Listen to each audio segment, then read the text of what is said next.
Certains d'entre vous ont probablement déjà entendu dire que la société Disney est responsable d'au moins une vraie ville fantôme. Disney a construit Treasure Island, dans la baie de Baker dans les Bahamas. Ce n'était pas une ville fantôme au départ. En effet, les navires de croisière de Disney devaient s'arrêter à la station et y laisser des touristes, pour se détendre dans un environnement luxueux. C'est un fait. Regardez-le. Disney a dépensé 30,000 dollars sur place. Oui, 30 millions de dollars. Disney a accusé les eaux peu profondes, trop peu profondes pour que leur bateau manœuvre en toute sécurité.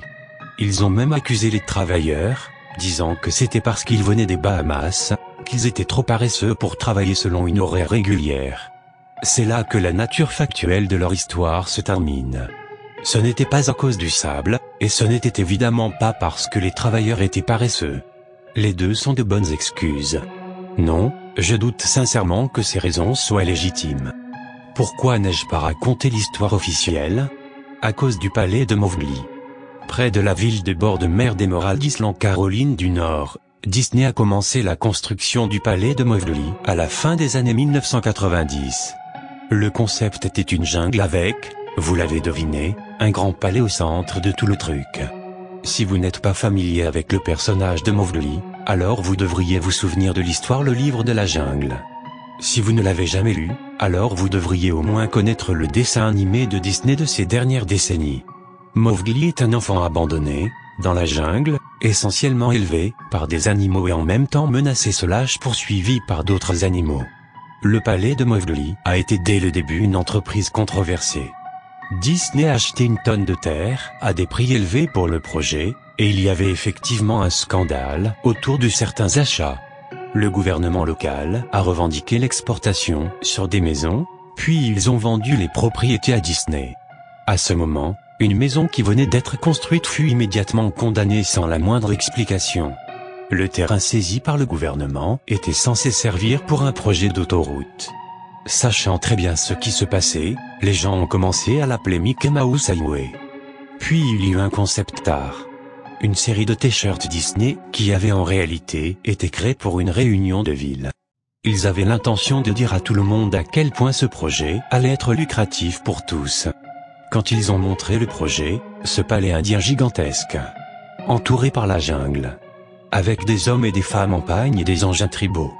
Eh bien, inutile de dire qu'ils ont tous flippé.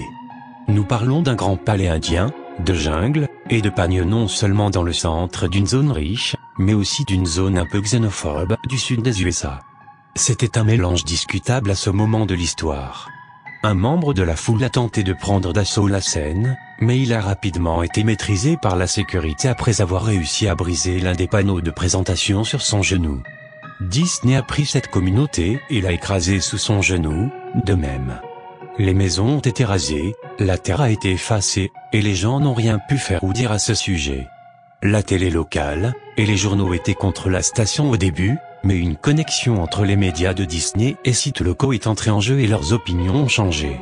Donc de toute manière, Treasure Island, les Bahamas. Disney a fait couler ses millions. La même chose s'est produite avec le palais de Mowgli. La construction a été terminée.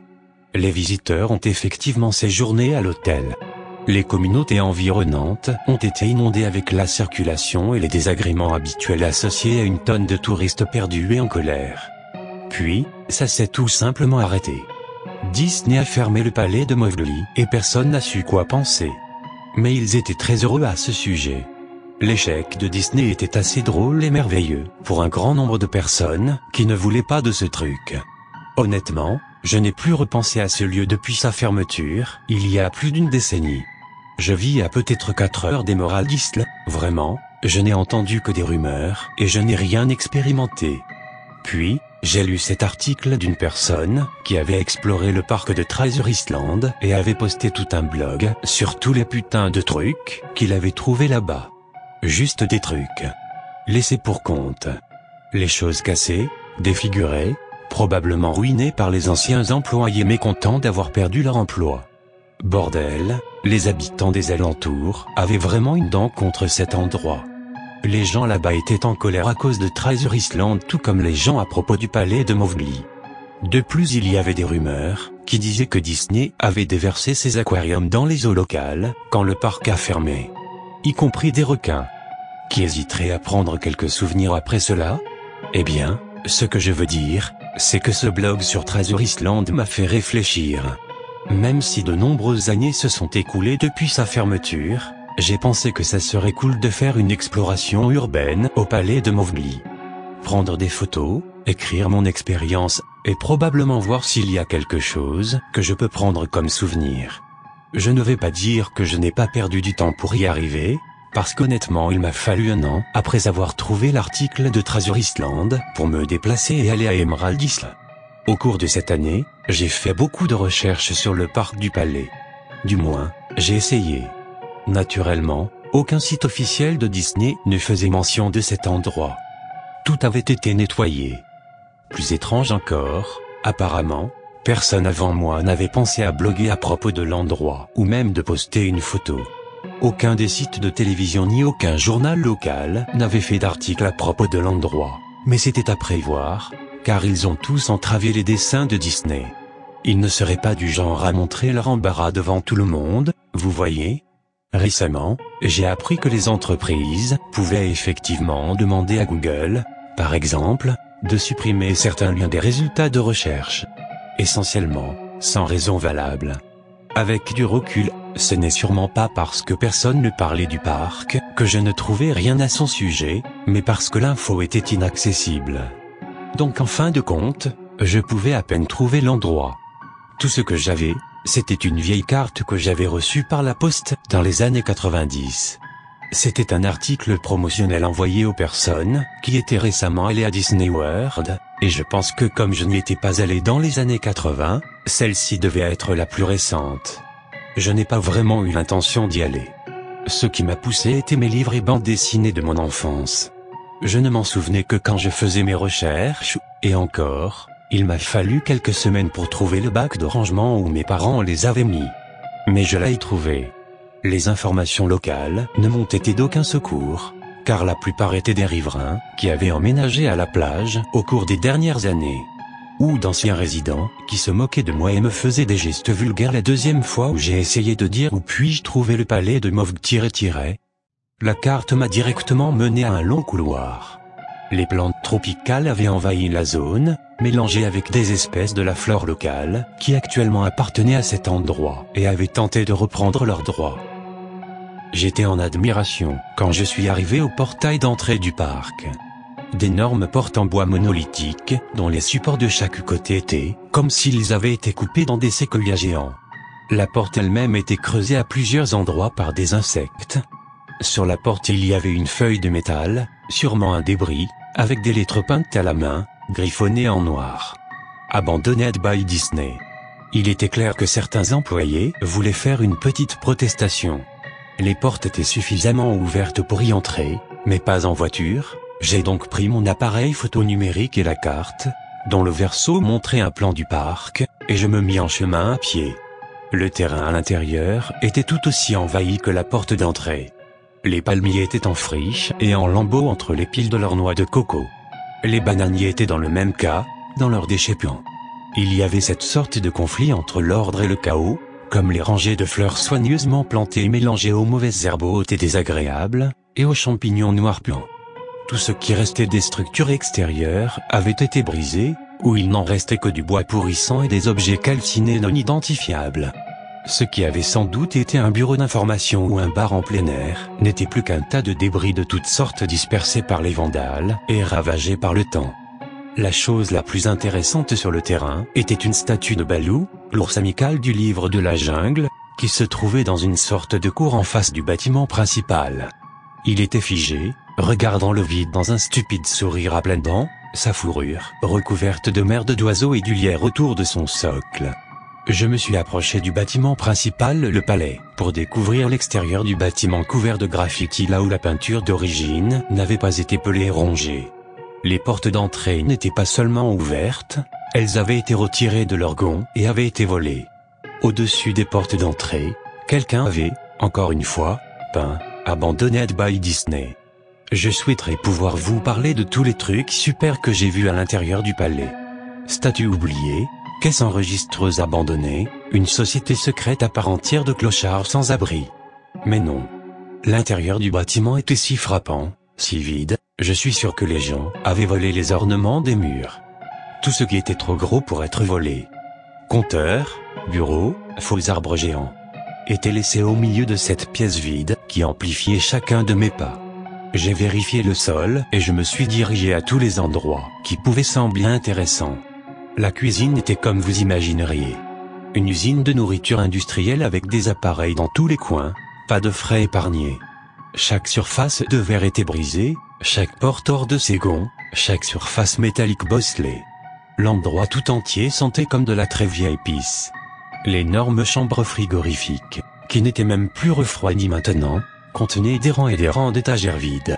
Des crochets suspendus au plafond, probablement pour accrocher des tranches de viande, et comme je me tenais à l'intérieur depuis un moment, j'ai remarqué qu'ils se balançaient. Chaque crochet se basculait dans une direction aléatoire, mais leur mouvement était si lent et petit qu'il était presque impossible de les voir. J'ai supposé qu'ils étaient causés par mes pas, alors je me suis arrêté et j'en ai pris un dans mon poing, puis je l'ai lâché soigneusement, mais en quelques secondes il a recommencé à se balancer une fois de plus. Les salles de bain étaient dans le même état que le reste de l'endroit. Tout comme le parc de Treasure Island, quelqu'un avait cassé méthodiquement chacune des commodes de porcelaine avec des noix de coco et d'autres objets. Il y avait un demi-pouce d'eau puante sur le plancher, donc je n'y suis pas resté longtemps. Ce qui est étrange, c'est que les toilettes et les lavabos et les bidets dans la chambre des dames, oui je suis allé là-bas, étaient tous mouillés, ou coulaient librement. Il me semblait pourtant qu'ils avaient dû fermer les robinets il y a très longtemps. Il y avait beaucoup de chambres dans le parc, mais naturellement je n'ai pas eu le temps de toutes les regarder. Le peu que j'ai vu étaient toutes pareilles, inondées, et je ne m'attendais pas à trouver quelque chose là-bas. En fin de compte, j'ai pensé qu'il devait y avoir une télé ou une radio dans une des chambres quand il me semblait avoir entendu une légère conversation à l'intérieur. Bien que ce fût comme un murmure, sans doute ma propre respiration en écho dans le silence, ou simplement le bruit de l'eau qui coulait et jouait dans mon esprit, ça sonnait comme ceci. 1. Je ne le crois pas. 2. Réponse courte inconnue. 1. Je ne le savais pas, je ne le savais pas. 2. Ton père te l'avait dit. 1. Réponse inconnue, ou peut-être juste un sanglot. Je sais, ça semble ridicule. Je vous dis simplement ce que j'ai vécu, pourquoi j'ai pensé qu'il y avait quelque chose qui courait dans cette chambre, ou pire, des vagabonds qui étaient là et qui m'auraient probablement poignardé. En retournant aux portes devant le palais, j'ai remarqué que je n'avais pas trouvé quoi que ce soit et que j'avais perdu mon chemin. En regardant par la porte, j'ai remarqué quelque chose d'intéressant dans la cour, que j'avais apparemment manqué. Quelque chose qui pourrait me donner au moins une chose à montrer pour toute ma peine, même si c'était juste une photo. Il y avait une statue presque réelle d'un python, peut-être 80 pieds de long, enroulé et s'éblouissant sur le piédestal en plein milieu de la zone.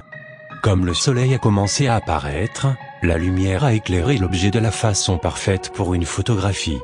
Je me suis approché du python et ai pris une photo. Ensuite je me suis tenu sur mes orteils et en ai pris une autre. Je me suis approché de plus près pour avoir les détails sur son visage. Lentement, le python a levé la tête, m'a regardé droit dans les yeux, s'est tourné, et a glissé de son piédestal pour rejoindre l'herbe, puis les arbres. Tous ces 80 pieds. Sa tête avait déjà disparu depuis longtemps dans les bois, avant que sa queue ne quitte l'endroit. Disney avait libéré tous ces animaux exotiques sur le terrain. Là, sur ma carte, il y avait la maison des reptiles. J'aurais dû le savoir. J'avais été informé sur les requins à Treasure Island, et j'aurais dû savoir qu'ils avaient fait pareil ici. J'étais abasourdi, complètement stupéfait. Ma bouche devait être grande ouverte jusqu'à ce que je redescende sur terre. J'ai cligné des yeux plusieurs fois et j'ai reculé de l'endroit où j'avais aperçu le serpent, puis je suis retourné vers le palais. Même s'il avait complètement disparu, je n'ai pas pris de risque et je suis retourné dans le bâtiment. Il m'a fallu prendre quelques profondes inspirations et me gifler le visage pour retrouver mes esprits après ça. Je cherchais un endroit pour m'asseoir, mes jambes se sentaient un peu comme de la gelée à ce moment-là. Bien sûr, il n'y avait pas de place pour s'asseoir, sauf si je voulais me reposer dans du verre brisé et des tapis de feuilles mortes ou me traîner jusqu'à un bureau. J'ai vu quelques marches près du hall du palais et j'ai décidé d'aller m'y asseoir jusqu'à ce que je me sente mieux. L'escalier était assez loin de la façade de l'immeuble pour être relativement propre, sauf pour l'accumulation étonnante de poussière. J'ai tiré une pancarte de métal du mur, encore une fois marquée « Abandoned by Disney », j'étais habitué maintenant. J'ai posé la pancarte sur les escaliers et je me suis assis dessus pour rester plus ou moins propre. Plus bas, les escaliers descendaient à un autre niveau. J'ai utilisé le flash de mon appareil photo comme une sorte de lampe de poche improvisée. Je pouvais voir que les escaliers se terminaient sur une porte métallique avec un cadenas. Un panneau sur la porte. Un vrai panneau. Disait « Mascotte seulement ». Merci. Ça m'a ragaillardi, pour deux raisons. D'une, une pièce seulement pour les mascottes aurait sûrement quelque chose d'intéressant. De deux, le cadenas était toujours en place. Personne n'était venu là. Pas de vandales, ni de pillards, personne. C'était le seul endroit que je pouvais explorer et peut-être trouver quelque chose d'intéressant à photographier sans vol. J'étais venu au palais essentiellement car rien ne m'interdisait de prendre ce que je voulais, parce que abandonné. Il ne m'a pas fallu beaucoup de force pour briser le verrou. Eh bien, en fait c'est faux. Il ne m'en a pas fallu beaucoup pour briser la plaque de métal sur le mur où le cadenas était accroché. Le temps et la décomposition avaient fait la moitié du travail pour moi, et j'étais capable de suffisamment plier la plaque de métal pour en tirer les vis du mur, quelque chose à quoi personne n'avait pensé, ou n'avait pas été en mesure de faire à l'époque. La zone des mascottes était un changement surprenant et très bienvenu par rapport à ce que j'avais vu. D'une part, toutes les 2 ou 3 secondes, des lumières fluorescentes s'illuminaient, même si elles clignotaient et s'éteignaient au hasard. En outre, rien n'avait été volé ou cassé, même si le temps avait vraiment fait des ravages. Les tables avaient des blocs-notes et des stylos, il y avait des horloges. Même un punching clock sur le mur, complètement rempli de cartes. Les chaises étaient dispersées autour et il y avait même une petite salle de repos avec une vieille télévision pleine de parasites et plein d'aliments pourris et de boissons sur les compteurs. C'était comme ces films apocalyptiques où tout était laissé en l'état après l'évacuation. Comme je marchais dans les couloirs labyrinthiques de la zone des mascottes, l'endroit devenait de plus en plus intéressant.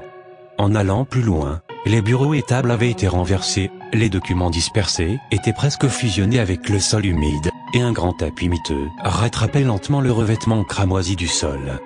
Tout était visqueux. Tout le bois s'était désintégré en une bouillie quand je m'en suis approché, même en utilisant le moins de force possible. Des vêtements étaient suspendus à des crochets dans l'une des chambres, ils seraient tombés en lambeaux si j'avais essayé de les décrocher. Une chose qui m'a ennuyé, c'est que la lumière se faisait de plus en plus rare à mesure que je descendais dans les profondeurs humides, suffocantes de l'endroit. Finalement, je suis arrivé à une porte rayée de noir et de jaune avec les mots caractères repeints, peints au pochoir. Dans un premier temps, la porte n'a pas voulu s'ouvrir. Je supposais que c'était là qu'ils gardaient les costumes, et je voulais absolument une photo de ce désordre puant, tordu. J'ai essayé comme je pouvais. Peu importe sous quel angle ou par quel moyen je m'y prenais, la porte ne voulait pas bouger. À l'intérieur, la chambre était complètement sombre. Noire comme de la poix. J'ai utilisé le flash de l'appareil pour trouver un interrupteur dans la paroi près de la porte, mais il n'y avait rien. Comme je faisais ma recherche, j'ai été tiré de mon excitation par un fort buzz électrique. Une rangée de lumière s'est soudainement allumée, vacillante et clignotante. Il m'a fallu une seconde à mes yeux pour s'adapter. Il semblait que la lumière devenait de plus en plus forte, peut-être jusqu'à ce que toutes les ampoules explosent. Mais au moment même où j'ai pensé qu'elle pourrait arriver à cet état critique, les lumières se sont obscurcies. La pièce était comme je l'avais imaginé. Divers costumes de Disney étaient suspendus au mur, tous les uns à côté des autres comme d'étranges cadavres de cartoon, pendant par des cordes invisibles. Il y avait des bacs entiers de pagne et de vêtements indigènes sur des cintres vers l'arrière. Ce que j'ai trouvé étrange, et ce que j'ai voulu photographier tout de suite, c'était un costume de Mickey Mouse au centre de la pièce. Contrairement aux autres costumes, il était couché sur le dos comme une victime assassinée. La fourrure sur le costume était pour y imiter, ce qui formait des trous. Ce qui était encore plus étrange, cependant, c'était la coloration du costume. C'était comme une photographie négative du vrai Mickey Mouse. Noir à l'endroit où il devait être blanc et blanc là où il devait être noir. Ses vêtements rouges étaient bleu clair. La vue était assez rebutante pour que je finisse par photographier la chose. J'ai pris une photo des costumes accrochés au mur. Des angles du haut, vers le bas, et vers le côté pour montrer une rangée entière de visages de dessins animés sans vie, putrides, certains avaient perdu leurs yeux de plastique. Alors j'ai décidé de faire une mise en scène. Juste la tête d'un des personnages sur le sol lisse et crasseux. J'ai ensuite cherché la tête d'un costume de Donald Duck et l'ai soigneusement enlevé pour que la chose ne tombe pas en morceaux dans mes mains. Comme je regardais dans les grands yeux du masque moisi, un bruit métallique me fit sursauter d'effroi. J'ai regardé à mes pieds, et là, entre mes chaussures, il y avait un crâne humain. Il était tombé de la tête du costume et s'était brisé en morceaux. Seul le visage vide et la mâchoire inférieure étaient restés, fixés sur moi. J'ai laissé tomber la tête de canard, comme vous vous en doutiez, et je suis allé jusqu'à la porte. Vu que je tenais la porte, j'ai regardé en arrière le crâne au sol. J'ai dû prendre une photo de lui, vous savez. J'ai dû, pour toutes sortes de raisons, qui peuvent sembler idiotes, mais seulement si vous n'y réfléchissez pas. J'avais besoin de preuves de ce qui s'était passé, surtout si Disney comptait le faire disparaître. Je n'avais aucun doute dans mon esprit, dès le début. Même si c'était juste une sale négligence, Disney était responsable de cela. C'est alors que Mickey, comme une photo négative, le Mickey au milieu du sol, a commencé à se lever. Le costume de Mickey Mouse, ou celui qui était à l'intérieur, s'est d'abord assis, puis il a commencé à monter sur ses pieds. Il était au centre de la pièce, son faux visage me regardant fixement. J'ai simplement pu marmonner non. Encore et encore. Les mains tremblantes, le cœur battant violemment, et les jambes claquantes, j'ai réussi à prendre l'appareil photo et à le diriger vers la créature en face de moi. L'écran de l'appareil numérique affichait seulement des pixels morts dans la forme de la chose. C'était une silhouette parfaite du costume de Mickey Mouse. Pendant que l'appareil photo bougeait dans mes mains tremblantes, les pixels morts se déplaçaient, barrant l'écran. Le contour de Mickey s'était déplacé. Et puis, l'appareil photo est mort. Allant du vide au calme et... c'est cassé. J'ai levé mes yeux une fois de plus vers le costume de Mickey Mouse. « Hey !» dit-il d'une manière étouffée, pervertie, mais parfaitement comme la voix de Mickey Mouse. « Tu veux voir ma tête qui se détache ?» Il a commencé à tirer sur sa propre tête, la faisant craquer, ses mains gantées autour de son cou, se griffant avec des mouvements impatients, similaires à ceux d'un homme essayant de se libérer ou d'échapper aux mâchoires d'un prédateur. Quand il les a plantés autour de son cou. Tellement de sang. Du sang tellement épais, jaune. Je me suis retourné alors que j'entendais la chair se déchirer avec un bruit écœurant. Je voulais seulement m'en éloigner. Au-dessus de la porte de cette pièce, j'ai vu le message final, fait dans du métal avec des os ou des ongles. Abandoned by God. Je n'ai jamais obtenu les photos de l'appareil. Je n'ai jamais écrit de blog à ce sujet. Après ça, j'ai couru hors de cet endroit. J'ai fui pour ma santé mentale, pour ma vie. Je savais pourquoi Disney ne voulait pas qu'on parle de ce lieu. Il ne voulait pas qu'un type comme moi y entre. Il ne voulait pas qu'un truc comme ça en sorte.